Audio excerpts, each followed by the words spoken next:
Martin comme Olivier. Vous êtes déjà en point commun avec Olivier. Est-ce que tu es chasseur aussi comme Olivier? Alors moi je suis pas chasseur, mais je viens d'une famille de chasseurs. Et puis j'habite dans un village, j'ai grandi dans un village de 300 habitants où la moitié des habitants étaient chasseurs, donc j'ai pas mal d'histoires de chasse à raconter. J'ai une famille d'exploitants forestiers, 6 générations, avec une maison qui est à l'orée du bois où depuis justement à la fenêtre de ma chambre quand j'étais petit, je voyais justement, ça m'arrivait de voir des cerfs, des chevreuils. Voilà, vraiment ma maison est dans le bois. Donc, j'ai grandi avec mes cousins dans la forêt. Non, moi j'ai un rapport assez particulier avec la forêt, vraiment toute ma famille travaille là-dedans. J'ai passé énormément de temps avec mon père en forêt parce qu'il était au travail et voilà, enfin moi c'était vraiment la plupart de mes vacances scolaires, j'étais en forêt avec lui. J'ai vraiment un rapport assez particulier et ensuite je me suis passionné par le vélo de descente. Donc je venais notamment énormément faire rouler au lac Blanc. Donc voilà, j'ai toujours été dans la forêt pour ça, énormément de trails aussi, j'ai toujours couru beaucoup dans la forêt. Énormément cueilli champignons, d'herbes sauvages, voilà, c'est quelque chose qui m'a toujours passionné. Comment s'est fait le lien ou la rencontre avec Olivier Nasty? Et bien tout simplement, moi mes parents sont nés à 1h30 d'ici. Et en fait, quand j'ai eu ma première étoile, on a dit, je me suis dit voilà, je rêve d'aller fêter ça avec mes parents. Et j'ai regardé les plus belles maisons autour de chez moi, donc dans le Doubs.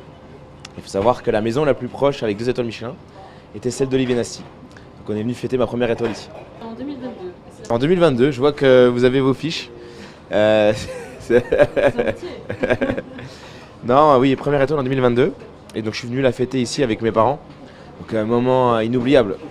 Et en fait, je suis tombé absolument amoureux de la vision d'Olivier qui nous a transmise.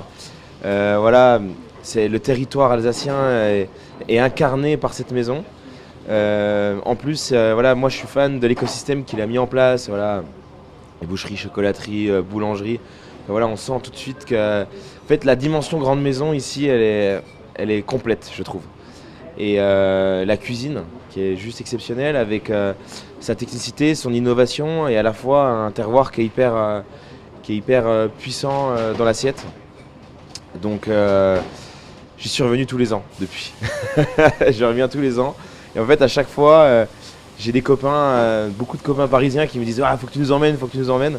Ils viennent me voir en Franche-Comté, je les amène ici, je les emmène faire un petit peu de vélo au lac Blanc. Et après, on s'arrête ici. Et mes parents viennent peut-être, je sais pas, une dizaine de fois dans l'année. Notamment, ils vont beaucoup à la Winchtube, qui est quand même un lieu assez exceptionnel, je trouve. Paris, il y a d'énormes. Alors moi, alors, il y a Paris et il y a Paris 16 déjà. Parce que Paris 16, je peux vous dire qu'il n'y a pas de problème avec le gibier. Peut-être que dans le 11e, sans faire de trop gros amalgames, peut-être dans le 11e c'est plus dur. Mais non, dans le 16e, c'est un arrondissement de chasseurs. Bon, la chasse est différente. Ouais, elle est souvent en Sologne, mais c'est pas les mêmes chasseurs qu'il y a dans mon Jura natal. Mais beaucoup de gibier à Paris, on peut vraiment s'amuser avec ça. Il y a vraiment des amateurs, des gens qui font tous les repas de chasse et tous les menus chasse de la capitale. Non, ça là-dessus, on est chanceux. Et alors sur tes cartes, qu'est-ce que tu as déjà proposé? Qu'est-ce que tu peux proposer? Donc nous, moi sur mes cartes, j'ai déjà proposé pas mal de choses, hein, du chevreuil, du cerf. Je fais beaucoup aussi de tours de gibier à plumes, j'adore. Donc en fonction de ce qu'on trouve, c'est aussi ça la richesse de la chasse, c'est qu'il faut savoir s'adapter. Et au final, moi j'aime beaucoup la dimension de la chasse parce que plus le temps passe, plus je trouve que c'est peut-être une des manières de mieux respecter en fait justement la viande, parce qu'en fait on va la prélever, derrière on la travaille et il y a une vraie conscience en fait de ce qu'on fait. Et souvent, moi je trouve que ça a énormément de sens ce que fait par exemple ici Olivier où il prélève beaucoup des animaux qu'il va servir. Mais il a conscience, il a justement prélevé lui-même, donc il y a une conscience qui est beaucoup plus profonde que quelqu'un qui va ouvrir un blanc de poulet sous vide sans même savoir que derrière il y avait un animal quoi.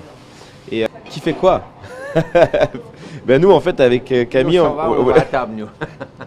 nous on voulait pas tout faire, donc on a quand même demandé au chef Olivier de nous faire quelques plats. Parce que on voulait pas que les gens soient déçus quand même. On était malins. Et non, en gros, moi j'avais cette envie de faire ce dessert au cerf séché.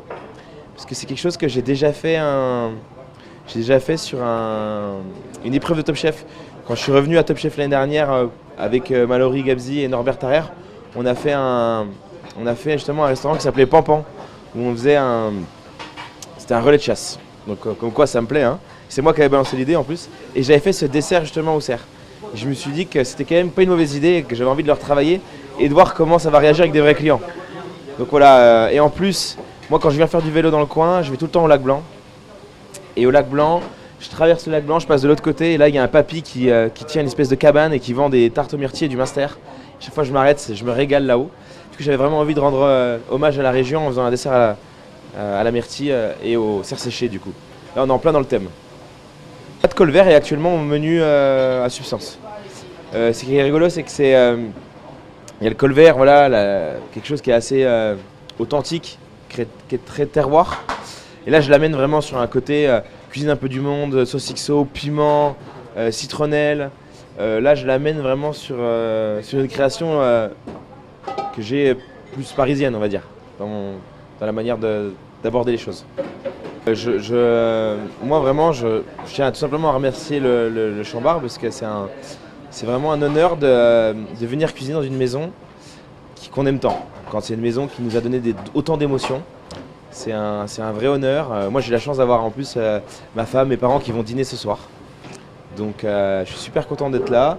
Et puis c'est aussi ça la cuisine, le partage. Je suis reçu par un chef qui est de la génération au-dessus de moi, qui nous transmet beaucoup de choses. On transmet également aussi avec Camille, qui est un ami également. Donc voilà, le partage, l'échange, au final, est-ce que c'est pas ça la plus belle partie de notre métier? Moi je le pense. Eh ben, merci, belle conclusion.